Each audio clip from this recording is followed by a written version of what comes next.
Hvala lepa, Aleš. Dober dan vsem, hvala, da ste se odzvali na to vabilo. Gre za pomembno zadevo.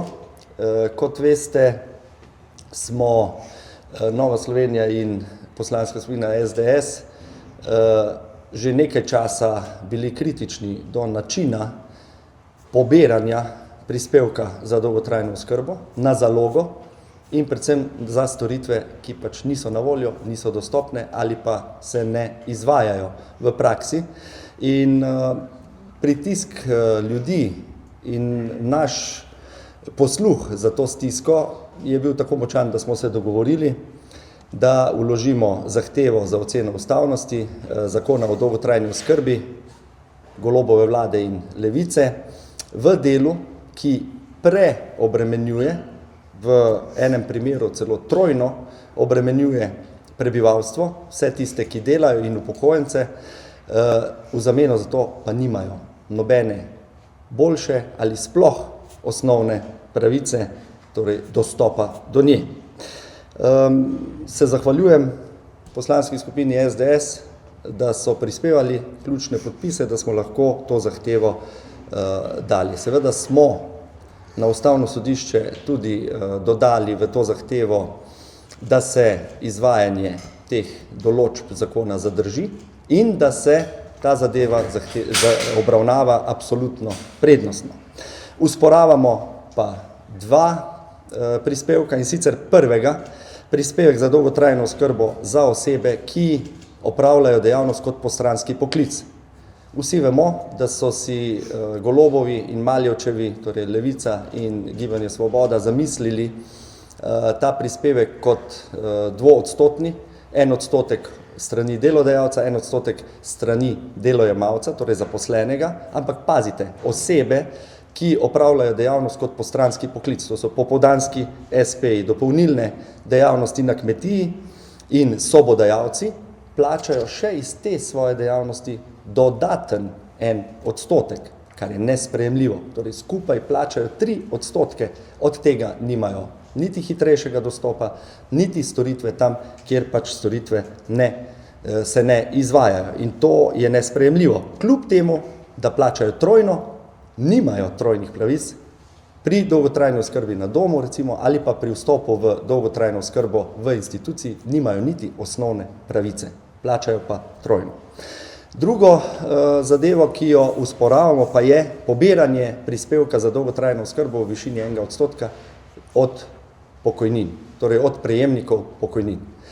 Že v osnovi, ko smo si mi zamislili v bistvu osnovni zakon o dolgotrajni oskrbi, nismo nikoli predvideli, da bi z prispevkom, kakršnikoli prispevkom za dolgotrajno oskrbo obremenili prejemnike pokojnin. In to je nesprejemljivo. Po našem mnenju je celo to neustavno in zato je tudi usporavanje tega pobiranja prispevka od pokojnin v tej zahtevi za oceno ustavnosti zakona o dolgotrajni oskrbi.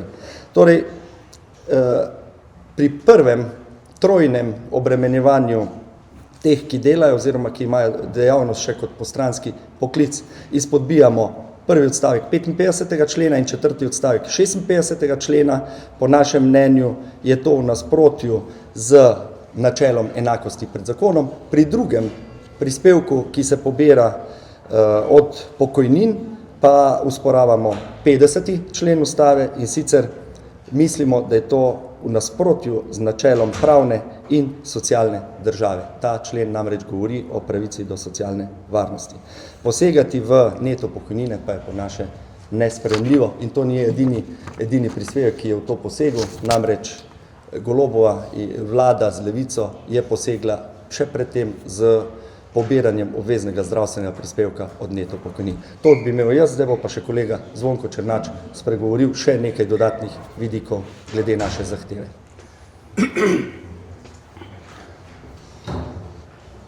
Lep pozdrav vsem tudi z moje strani.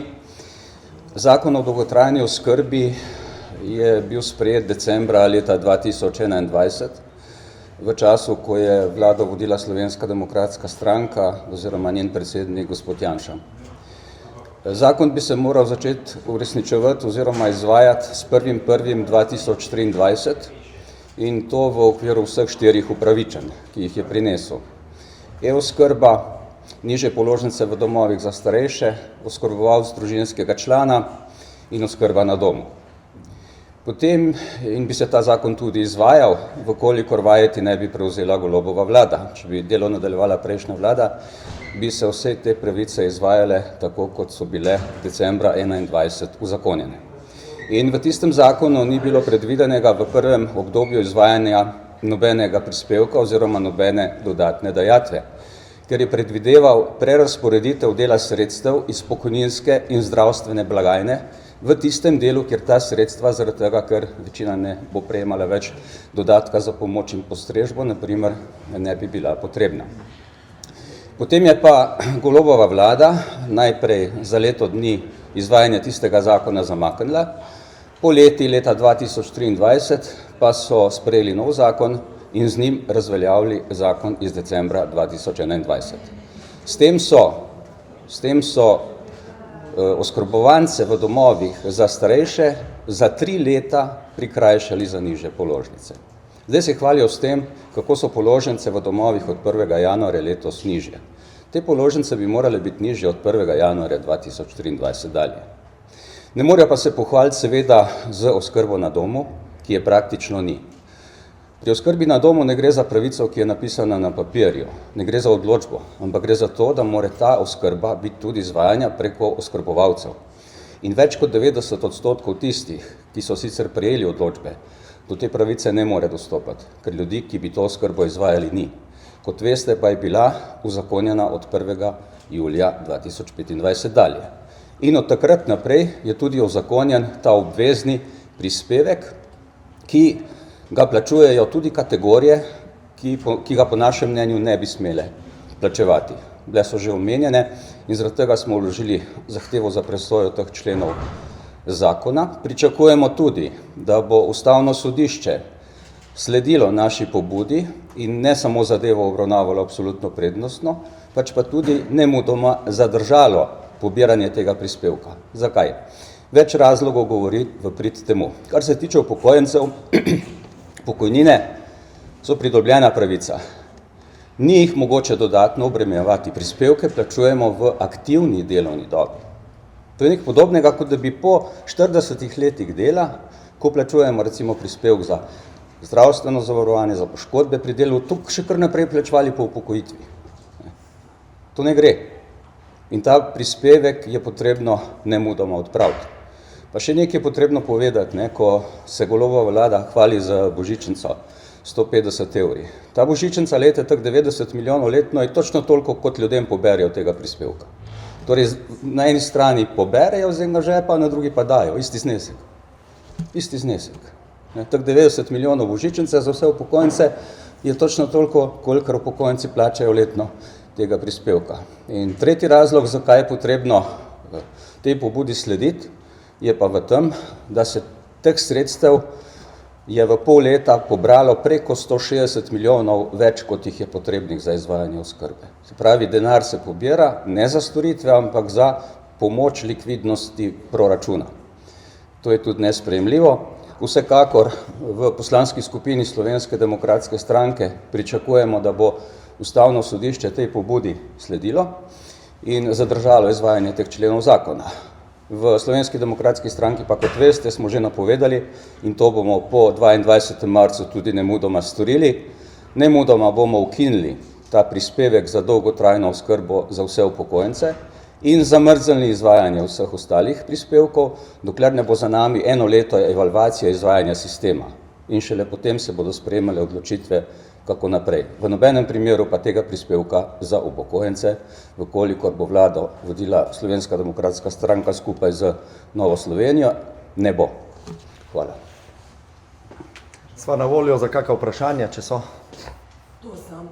Govorite, da se morate zdaj nemudoma ukiniti, da pričakujete zadržanje tega člena oziroma teh prispevkov. To se zdaj že pol leta pobira. Zakaj zdaj prvi dan kampanje? Mislim, to je verjetno en očitek, ki bo sledil na to pobudo. Poglejte, če bi čakali zdajle na po volitvah in potem še sestave vlade in tako naprej, je vmes prosti tek. Mi smo zdajle spremljali te zadeve, kako grejo, kako potekajo. Bili smo ogromno na terenu, pogovarjali smo se z izvajalci, z upravičenci, z vsemi, ki so vpleteni in vključeni v sistem dolgotrajne oskrbe in smo ocenili skupaj, da je potrebno že preko Ustavnega sodišča zdajle reagirati in zahtevati presojo teh členov. Predvsem poseg v neto pokojnine, ne, in prekomerni poseg v te, ki imajo pač še kot postransko dejavnost dodatno dejavnost. Imamo pa oboji, kakor je kolega Černač povedal, v svojem načrtu za vlado po 22. marcu 2026 podobno programsko določbo, ki predvideva takojšnjo ukinitev pobiranja prispevka od upokojencev, pokojnin in pa presojo ostalih prispevkov, glede na to, kako se storitve izvajajo. Torej, presodili smo, da so naši poslanski glasovi, ki smo jih dali za to zahtevo, to je višja kvalifikacija kot predlog za presojo, zahteva za presojo in tu mora Ustavno sodišče tako zahtevo, ki je podkrepljena z 30 glasovi poslancev, absolutno prej obravnavati kot druge. To je višja kvalifikacija zahteve. Zato smo šli, da se že zdaj razčisti, a je to ustavno ali ni. Po naše ni in zato bomo to preko Ustavnega sodišča tudi preverili. Zdaj to, ne, lahko bi v bistvu že prej. V Slovenski demokratski stranki smo po sprejemu tega zakona pričakovali, da se bo v branu upokojencev postavila organizacija, ki jih povezuje, Zveza društev upokojencev Slovenije. In ko smo hodili po terenu v okviru te pobude koalicija z volivci, so nas številni upokojenci spraševali, zakaj njihova asociacija Zveza društev upokojencev te ustavne presoje ne vloži. Jaz jim nisem znal povedati tega odgovora. Pričakovali smo, da bodo to storili, vendar tega niso storili. Tako da je pač na potezi politika, da to stori. Spomnim pa še, da ko se je ta zakon sredi leta 2023 sprejemal, smo tako v Slovenski demokratski stranki kot v Novi Sloveniji temu prispevku nasprotovali, vendar smo bili pri tem zavrnjeni. Celo več, v Slovenski demokratski stranki smo pred letom dni vložili predlog, da se ta del, ki ga sedaj ustavno izpodbijamo, iz zakona črta, pa smo bili tudi tam zavrnjeni. Se pravi, z ZDUS-om ste se zdaj pogovarjali, kakšno je njihovo stališče pri tem ali ne? Glejte, Zveza društev upokojencev ni politična organizacija, je asociacija upokojencev. Ona mora skrbeti za njihove interese. In ker tega niso storili, je prav, da se politika, če je že bila kot opozicijska zavrnjena, potrudi, da naredi potezo, ki bi jo morali prvi narediti v tej asociaciji. Če ni drugega na to temo, bi jaz vprašala, zakaj se niste udeležili prvega predvolilnega soočenja, je takšno ignoriranje mogoče osrednjih medijev neka taktika ali so zdaj. To je bilo vse pojasnjeno in odgovorjeno. Ja, tudi skupna lista NSI, SLS in Fokus je pravzaprav razložila, zakaj se nismo udeležili prvega soočenja. Mislim, da so bili razlogi jasno navedeni. Odločitev smo sprejeli skupaj in opažamo, da je naša poteza rodila nekatere premike, da se neke zgodbe, ki jih je Tarča napovedala in je bila potem umaknjena, sedaj pojavljajo na portalu, v javnosti, v medijih, tako da očitno smo naredili pravo potezo, za naprej bomo pa videli. Mogoče samo en stavek glede tega, tisti, ki so se udeležili tega soočenja, tisti politiki, ki so se udeležili tega soočenja in tiste politične stranke, s tem na nek način kažejo, da podpirajo medijsko cenzuro in da so proti svobodi izražanja. V imenu skupne liste bi rad še nekaj dodal. Smo pa včeraj ob spremljanju tega soočenja, lahko rečem, bili kar malo razočarani. Če rečem po domače, je bilo v soočenju večinoma samo lahko rečem, nekega prepucavanja, zelo malo vsebine, zelo malo vizije, kako bo naša država po 22. marcu šla naprej. Bilo je večinoma neke pogledi nazaj, očitki in tako naprej. To ni sprejemljivo. Ne? To ni sprejemljivo. Skupna lista NSi SLS Fokus je usmerjena izrazito programsko in vrednotno v čas po 22. marcu na način, da bo potrebno pač to prepucavanje in te očitke in to, lahko rečem, obračanje nazaj preseči. Treba bo pogledati v prihodnost in predstaviti načrte za mandat 2026-2030 in tudi naprej, kajti zdaj se lomijo kopja. Mi imamo težke izzive, demografijo, mi imamo zdravstvo, kjer nihče ni zadovoljen in je nedostopno, ljudi brez zdravnika, otroke brez pediatra, ženske brez ginekologa. Mi imamo dolgotrajno oskrbo, ki v večjem delu ne deluje.